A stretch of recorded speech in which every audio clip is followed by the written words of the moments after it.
নতুন করে যুদ্ধ শুরুর পর টানা ১৩ দিন ইরানের ওপর হামলা চালিয়েছে যুক্তরাষ্ট্র। তবে আপাতত আলোচনার কথা বলে দেশটি ইরানের ওপর হামলা বন্ধ রেখেছে। এর কারণ হিসেবে বিভিন্ন সংবাদ মাধ্যমে বলা হয়েছে, প্রেসিডেন্ট ডোনাল্ড ট্রাম্প ইরানের ওপর পরবর্তী হামলা চালানোর অনুমতি দেননি। গত শুক্রবার ট্রাম্প বলেছেন, কূটনৈতিক পথে উত্তেজনা নিরসনের উপায় খুঁজে পেতে তার দুয়ার খোলা আছে। একই সঙ্গে প্রতিপক্ষকে সতর্ক করে তিনি বলেছেন, যুক্তরাষ্ট্র চাইলে যে কোনো সময় আবারও হামলা শুরু করতে পারে।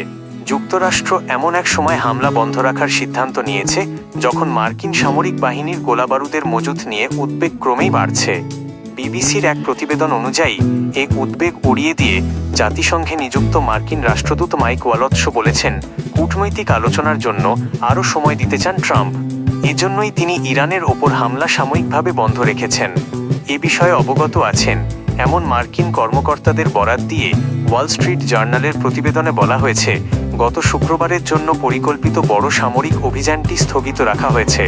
কারণ কর্মকর্তারা আকাশ সুরক্ষা ব্যবস্থা প্যাট্রিয়ট সহ ইন্টারসেপ্টর ক্ষেপণাস্ত্র অন্যান্য গোলাবারুদের ক্রমহ্রাসমান মজুতের প্রভাব নিয়ে আলোচনা করেছিলেন।